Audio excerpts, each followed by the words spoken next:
लोक अधिकार मंच की स्थापना के 25 वर्ष पूर्ण हुए हैं और रजत जयंती समारोह आज आयोजित किया जा रहा है। हम लोगों का मुख्य ध्येय ये है कि व्यक्ति अपने व्यक्तिगत कार्यों के साथ साथ सार्वजनिक कार्य भी अच्छे से करता रहे और तन, मन और धन से देश की जो समस्याएं हैं उन समस्याओं के समाधान के लिए प्रयास करता रहे। हम लोग निश्चित रूप से व्यक्तिगत जीवन में बहुत कुछ उपलब्धियां प्राप्त कर लेते हैं, लेकिन सार्वजनिक जीवन की जब बात आती है तब व्यक्ति सार्वजनिक जीवन में समय देने से मुंह मोड़ने लगता है और उसका सारा कंसंट्रेशन अपने परिवार के प्रति हो जाता है।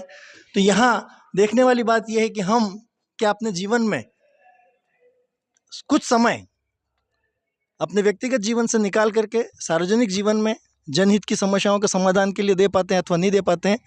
आज आप ये झील देख रहे हो, इस झील की समस्या के लिए, इस झील की समस्या के समाधान के लिए बहुत सारे प्रयास किए और अंततोगत्वा सभी व्यक्तियों के सहयोग से, सभी संगठनों के सहयोग से आज इस झील में जो आप पानी देख रहे हैं, करीबन अभी 20-21 फीट पानी है और ये 21 फीट पानी झील में रहने का जो कारण है वो कारण यह है कि जनता की जागरूकता है और जनता ने इस जागरूकता की वजह से आंदोलन किए और इस बात के लिए प्रयास किए कि इस झील में अधिक से अधिक पानी सुरक्षित रहे। और मैं प्रशासन का, शासन का धन्यवाद ज्ञापित करता हूं कि उन्होंने हमारी बात को सुना और अधिकतम पानी इस झील में सुरक्षित रखा। हम लोगों ने जब आंदोलन शुरू किया था 2005 में, उसके पहले इस झील से 0 लेवल तक पानी निकाल लिया जाता था और हमारे आंदोलन के पश्चात माननीय उच्च न्यायालय और सुप्रीम कोर्ट तक कार्यवाहियों के पश्चात 7 फीट पानी मिनिमम रिजर्व किया गया और अधिकतम हर वर्ष की सुविधा को देखते हुए प्रशासन तय करता है कि पानी कितना सुरक्षित रखना है। इस वर्ष आप देखिए किसानों को पानी मिला और पानी मिलने के बाद भी आज 20-21 फीट पानी झील में सुरक्षित है, संरक्षित है। तो ये राजसमंद की जनता की एक जीत है, बहुत बड़ी जीत है और हम चाहेंगे कि जिस तरह से राजसमंद झील की समस्या का समाधान हुआ है, आगे भी इसी प्रकार की समस्याओं का समाधान होता रहे और जन सहयोग पूर्ण रूपेण हमें मिलता रहे। यही आशा है, यही उम्मीद है। और आज का जो हम रजत जयंती समारोह आयोजित कर रहे हैं उसका मुख्य ध्येय भी यही है कि व्यक्ति आज अपने व्यक्तिगत जीवन से ऊपर उठ करके जनहित की समस्याओं के समाधान के लिए प्रयास करे। और इस संबंध में मैं एक ही बात कहना चाहूँगा कि यदि आप किसी शिव खेड़ा ने जो एक बात कही है कि यदि आप किसी समस्या के समाधान का हिस्सा नहीं हो तो आप स्वयं समस्या हो, इस उक्ति को ध्यान में रखते हुए हम लोग इस बात के लिए प्रयासरत हैं कि लोक अधिकार मंच का प्रत्येक सदस्य अपने आसपास जो भी समस्याएं देखे उन समस्याओं के समाधान के लिए प्रयासरत रहे, कमिटमेंट होकर ईमानदारी से कार्य करे। और मुख्य बात यह है इस संगठन की कि हम लोग इस बात के लिए प्रयास करते हैं कि हम व्यक्तिगत समस्याओं के समाधान के बजाय जनहित की समस्याओं के समाधान के लिए प्रयासरत रहें और इस बात के लिए प्रयासरत रहें कि व्यक्तिगत समस्याओं पर हम कम से कम ध्यान दें। आप व्यक्तिगत समस्याएं अपने लेवल पर उनका समाधान करो, एडवोकेट करो, कोर्ट में जाओ, पुलिस में जाओ, कहीं पर भी जाओ, लेकिन जहाँ जनहित से संबंधित समस्याएं हैं वहाँ ही हमारे लोक अधिकार मंच की भूमिका शुरू हो जाती है। और यहाँ एक बात महत्वपूर्ण है, आज इतने सारे राजनीतिक दल हैं जो इस देश पे शासन कर रहे हैं, परंतु आप देखो कि उनके निहित स्वार्थ है और उन स्वार्थों की वजह से वह व्यक्ति एक लिमिटेड दायरे में कार्य करना शुरू कर देते हैं। और जितने भी देखो आप लोकसभा सदस्य हैं, विधायिका के सदस्य हैं, वो सदस्य अपने पार्टी के एजेंडे के प्रति कमिटेड होते हैं, जबकि होना ये चाहिए कि उनका एजेंडा मुख्यतः इस देश के प्रति हो, इस देश की उन्नति कैसे हो, इस देश का विकास कैसे हो।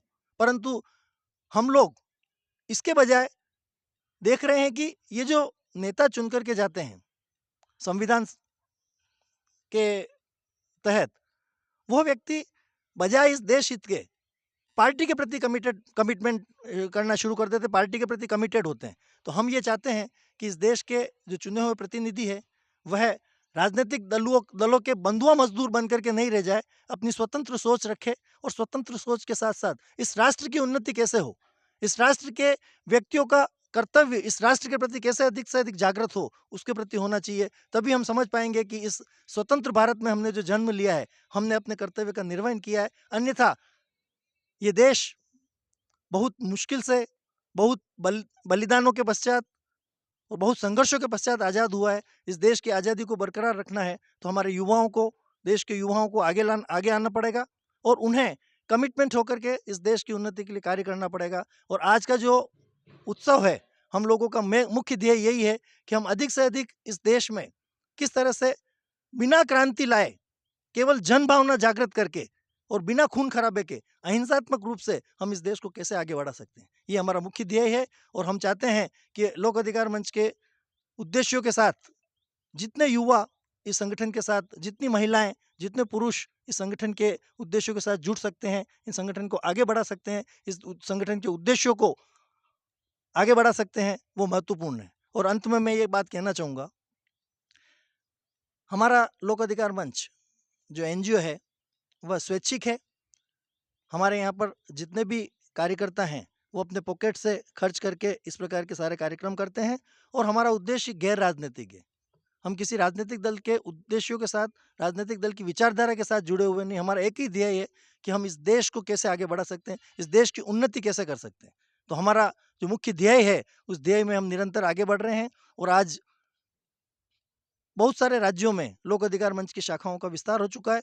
राजसमंद जिले में, पूरे जिले में लोक अधिकार मंच कार्य कर रहा है। हजारों कार्यकर्ता हैं और हम लोग कंधे से कंधा मिलाकर तन, मन और धन से इस देश की उन्नति किस तरह से हो, इस देश का विकास कैसे हो, हम लोग सभी व्यक्ति कृत संकल्प हैं, कमिटेड हैं। जय भारत, जय हिंद। एक बड़ा मुद्दा राजसमंद में जो आप भी जानते हैं कि खनन वाला मुद्दा और दूसरा है पर्यावरण को बचाना, ये दो बड़े मुद्दे आपको नहीं लगता चुनौती है? हाँ, निश्चित रूप से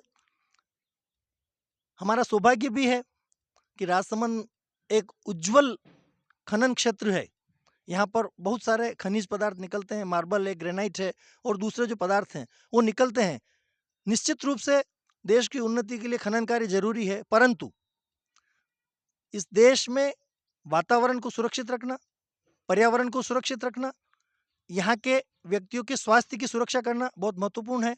तो हमें बैलेंस करके चलना पड़ेगा कि हम इस देश के खनिज पदार्थों का दोहन भी करें, लेकिन दोहन के साथ साथ जलवायु का ध्यान रखें, पर्यावरण का ध्यान रखें, अधिक से अधिक पेड़ पौधे लगाएं और इस बात के लिए प्रयासरत रहें कि हमारे यहाँ का वातावरण संतुलित रहे। आज आप देखो, दिल्ली की आबोहवा जितनी प्रदूषित है, उसके कंपैरेटिवली इतने खनिज खनन कार्य होते हुए भी यहाँ के वातावरण को आप देखो कितना शुद्ध है। और इसकी वजह है कि हम लोग पर्यावरण के प्रति जागरूक है, अधिक से अधिक पर्यावरण की सुरक्षा के लिए कार्य कर रहे हैं और यहाँ के बहुत सारे एनजीओज हैं इस कार्य में जुटे हुए हैं। परंतु फिर भी मैं तो ये कहना चाहूँगा कि किसी भी चीज़ की अति बुरी होती है, तो अति नहीं की जावे। आप खनिज पदार्थों को निकालो, लेकिन उसकी अति नहीं हो। एक संयोजन इस प्रकार का बना रहे कि पर्यावरण भी दूषित नहीं हो और आपका खनिज कार्य भी होता रहे, क्योंकि खनिज खनन कार्य करना भी जरूरी है, क्योंकि इससे हजारों व्यक्तियों को रोजगार मिल रहा है, लेकिन पर्यावरण भी जरूरी है। तो इन दोनों को बैलेंस बना करके चलना एक चुनौतीपूर्ण कार्य है और उसमें सरकार ने कुछ योजनाएं बनाई हैं, डीएमएफटी फंड बनाया है। लेकिन उस डीएमएफटी फंड का एक ही हमारे को तकलीफ जो होती है वो ये कि इस डीएमएफटी फंड का उपयोग खनन कार्य से जो नुकसान हो रहा है उसके बजाय अन्य कार्यों में उसका विनियोजन कर दिया जाता है, इन्वेस्टमेंट कर दिया जाता है। तो हम ये चाहेंगे कि खनन कार्य से जो प्रॉब्लम्स खड़ी हो रही है, जो पर्यावरण को नुकसान हो रहा है, जलवायु को नुकसान हो रहा है, उसमें डीएमएफटी फंड का ऐसा अधिक से अधिक उपयोग किया जाए, ये बहुत महत्वपूर्ण है। पिपलांत्री मॉडल की बात हो रही थी। Piplantri model is a very good thing. वहाँ पर श्याम सुंदर जी ने बहुत अच्छा कार्य किया है। उनके आप देखिए, एक एक व्यक्ति कितना बड़ा कार्य कर सकता है, एक जीता जागता उदाहरण। एक व्यक्ति का संकल्प कितना बड़ा कार्य कर सकता है, इसका जीता जागता उदाहरण श्याम सुंदर जी पालीवाल है। उनकी डॉटर की डेथ हुई और डॉटर की डेथ होने पर उनको जो पीड़ा हुई, उनको जो दर्द हुआ, उसके लिए उन्होंने एक प्रण लिया कि मैं पिपलांत्री विलेज को, यहाँ पर जो खनन कार्य से जो प्रॉब्लम्स हो रही है, खनन कार्य से जो कठिनाइयाँ उत्पन्न हो रही है, उसके लिए मैं पेड़ लगूंगा। और उन्होंने 101 पेड़ लगाने से शुरुआत की और आज आप देखिए कि पिपलांत्री गांव में जिस घर में भी बच्ची का जन्म होता है वो 101 पेड़ लगाते हैं और उन पेड़ों को न केवल लगाते हैं बल्कि उनको डेवलप करते हैं और वो एक तरह से गोद ले लेते हैं। जैसे बच्चे को गोद लेते हैं उस तरह से पेड़ को गोद लेकर के उसका डेवलपमेंट करते हैं और आज आप देखो पिपलांत्री पूरे भारत में प्रसिद्ध हो गया है और इसका पिपलांत्री मॉडल सभी जगह अप्लाई किया जाना चाहिए और सभी जगह इस पिपलांत्री मॉडल की तर्ज पर अगर हम कार्य करने लग जाएं तो मैं समझता हूं कि ये मार्बल की जो समस्या है, खनन कार्य से जो दुष्परिणाम पैदा हो रहे हैं वो सारे के सारे खत्म हो जाएंगे। आज की 2 दिन की सेमिनार क्या आपको लग रहा है कि एक अच्छे मुकाम तक हम पहुँचेंगे? बिल्कुल निश्चित रूप से भाई भरत जी कुमावत ने बीड़ा उठाया। उन्होंने 9-10 दिवसीय पद यात्रा 10 दिवसीय कार्य यात्रा की और जन जागरण फैलाया। लोगों में इस बात के लिए चेतना जागृत की कि हम लोग किस तरह से अपने अधिकारों के लिए लड़ाई लड़ सकते हैं, अपने कर्तव्यों का निर्वहन किस तरह से कर सकते हैं। तो ये एक बहुत महत्वपूर्ण पड़ाव था।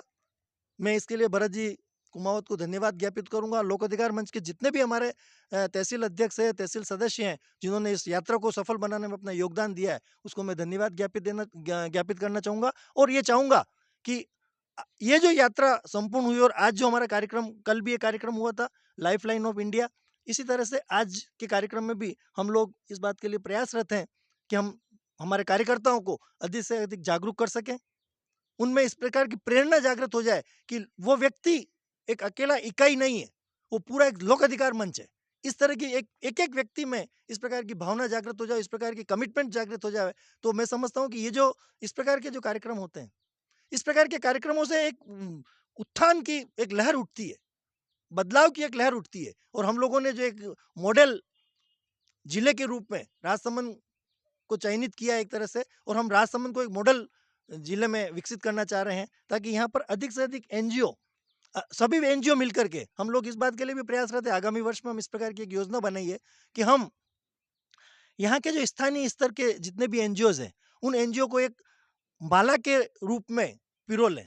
ये सारे जो मोती बिखरे बिखरे जो कार्य कर रहे हैं उन बिखरे हुए मोतियों को एक माला के रूप में पिरो करके और हम सभी व्यक्ति इस प्रकार के लिए कार्य करें कि इस देश की उन्नति हो सके, इस जिले का विकास हो सके और तभी हम समझेंगे कि इस देश पर, इस मेवाड़ की माटी पर जो हमने जन्म लिया है, हमने अपने ऋण को उऋण किया है, ये तभी हो पाएगा जब हम अपने प्रोफेशनल कर्तव्य, बिजनेस संबंधी कर्तव्य, फैमिली संबंधित कर्तव्य, इन कर्तव्यों के साथ साथ हम इस जनता के लिए कुछ कार्य कर सके बिना किसी लोभ के, बिना किसी लालच के, बिना किसी पद की लालसा के।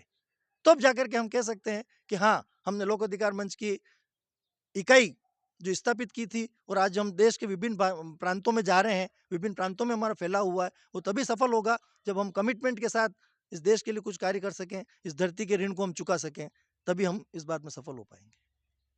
ये भी कथन सत्य है कि पूरे विश्व में पहली झील ये बनाई गई थी? नहीं, ये ऐसा कहते हैं कि राजा राज सिंह जी ने 350 साल पूर्व ये जो झील निर्मित की थी, उस समय गोमती नदी पूरे बहाव पर थी और इस गोमती नदी को एक तरह से बांधा गया है। इधर आप देख रहे हो तो इधर नौचौकी है, इधर ये पूरा कांकरोली का द्वारकाधीश मंदिर का वो पूरा है। तो ये जो बांधा गया है, ये एक तरह से विश्व की दूसरे नंबर की मीठे पानी की झील है और इसका पानी बहुत स्वच्छ है, बहुत अच्छा है। इतना मार्बल स्लरी का होने डंपिंग इसके पास में देखो आप वो जो सामने देख रहे हैं, जो पसून एरिया है, वहाँ पर काफ़ी कुछ मार्बल गतिविधियाँ, एक्टिविटीज़ होती है। लेकिन लोक अधिकार मंच ने और स्थानीय संगठनों ने बहुत आंदोलन किए।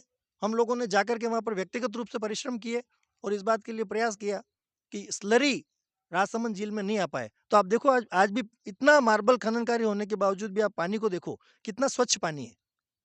तो ये बहुत बड़ी उपलब्धि है और हम सौभाग्यशाली हैं कि हम राजसमंद झील के किनारे निवास करते हैं और हमेशा इस झील पर वॉकिंग करने के लिए जाते हैं, घूमने के लिए जाते हैं, एक्सरसाइज करने के लिए जाते हैं। तो हम बहुत सौभाग्यशाली है कि राजसमंद झील के किनारे हम निवास करें। लेकिन हमारी ड्यूटी भी है कि इस राजसमंद झील का संरक्षण हो, संवर्धन हो, अधिक से अधिक पानी की आवक हो और न्यूनतम पानी की निकासी हो जिसमें अधिक से अधिक पानी किसानों को पानी का उपयोग किया जा सके।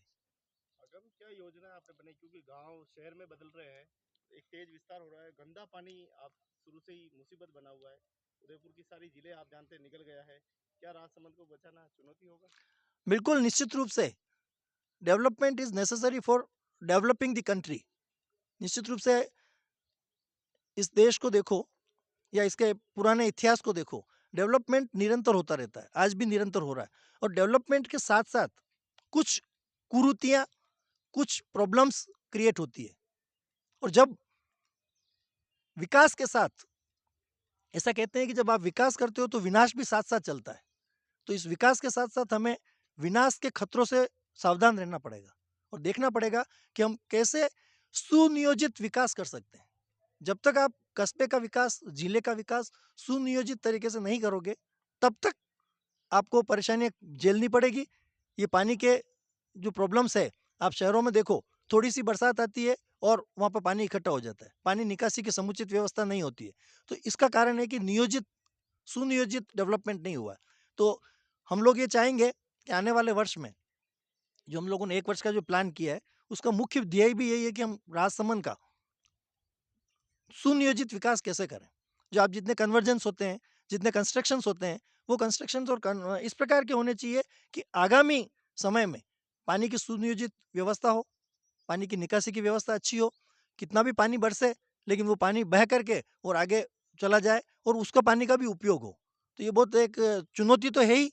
आज आप सभी शहरों में देख लीजिएगा, मुंबई में देख लीजिएगा, भारत के दूसरे राज्यों में देख लीजिएगा, शहरों में देख लीजिएगा, एक सबसे बड़ी चुनौती दिल्ली में देख लीजिएगा, थोड़ा-सा पानी आता है, थोड़ी-सी बरसात ओवरफ्लो होती है और पानी भरपूर पानी इकट्ठा हो जाता है, निकासी की व्यवस्था नहीं होती, यातायात व्यवस्था बाधित हो जाती है। फिर भी मैं राजसमंद के हिसाब से ये कह सकता हूँ कि यहाँ का डेवलपमेंट बहुत अच्छे से हो रहा है और यहाँ पर पानी निकासी की अच्छी-सी व्यवस्था रही है।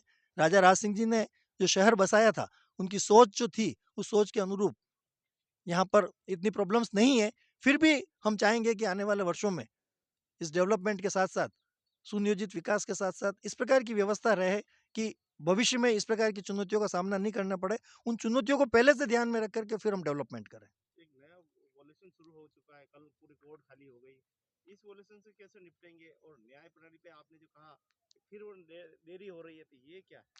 देखिए, ये बहुत बड़ा विस्तृत और गंभीर विषय है और इस पर काफ़ी कुछ चिंतन-मनन की आवश्यकता है। आज आप देखो, न्यायिक प्रणाली में इतना अधिक विलंब हो रहा है कि आज अदालतों ने माननीय सुप्रीम कोर्ट के आदेश से लोअर कोर्ट्स में इस प्रकार की व्यवस्था कर दी है कि टारगेट केसेस, इस प्रकार की व्यवस्था करने की ज़रूरत क्यों आई?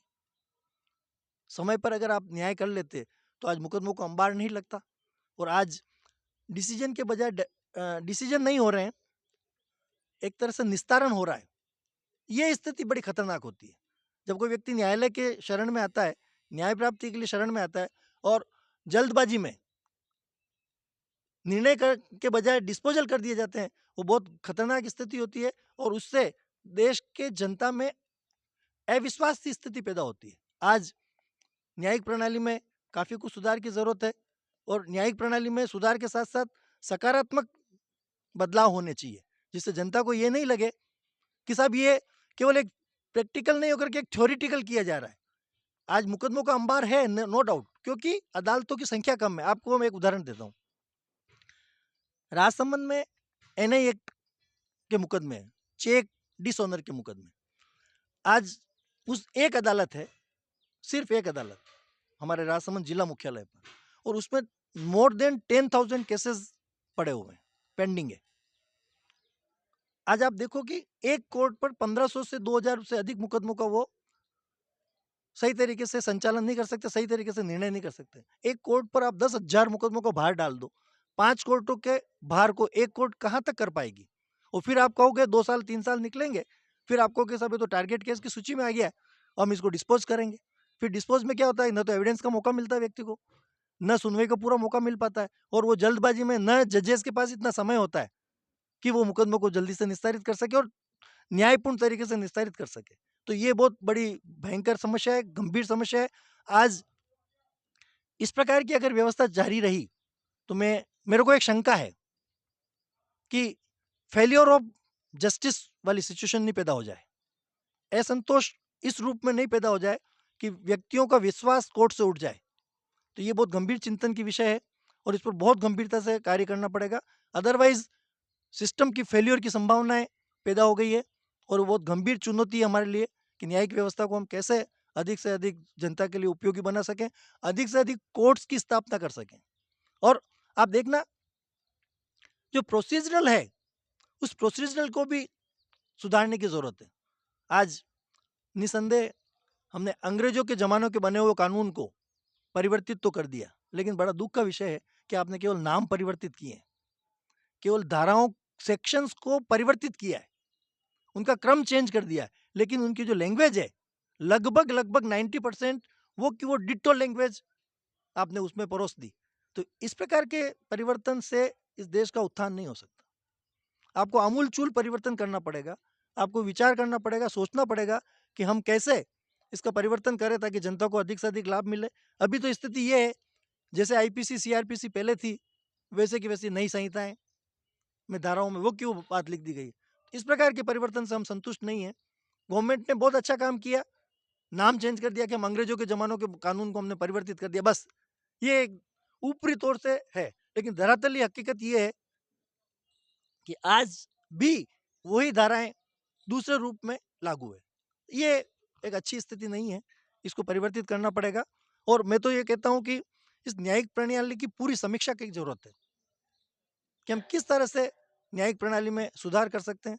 सेकंड चीज़, आज आप देखो व्यक ये हमारा जो सिस्टम है, जुडिशियल सिस्टम, वो सारा जुडिशियल सिस्टम में व्यक्ति के बयानों पर, गवाही के आधार पर। और आज आप मेरे को बताओ, कितने व्यक्ति ईमानदारी से गवाही दे पाते हैं? बहुत गंभीर समस्या है। जब आपका व्यक्तिगत स्वार्थ आड़े आ रहा है, व्यक्तिगत स्वार्थ से प्रेरित होकर के, रुपयों के प्रलोभन से प्रेरित होकर के आप कोर्ट में बयान चेंज कर देते हो, वहाँ आप न्याय की उम्मीद कैसे कर सकते हो? बहुत गंभीर विषय है, गंभीर चिंतन की ज़रूरत है। अभी तो कल हाल ही में उदयपुर कोर्ट खाली हो गई, 1 मिनट कहते काम बहुत है, लोग 1 मिनट में खाली कर दी उन्होंने। हाँ, तो ये अब देखो वहाँ की वर्तमान परिस्थिति इस प्रकार की पैदा हो रही है, तो हमें इन चीज़ों से सावधान रहना पड़ेगा, बचना पड़ेगा। अदरवाइज़ हम जुडिशियल सिस्टम के फेल्योर की तरफ नहीं बढ़े, इन सभी चीज़ों को ध्यान रखना पड़ेगा।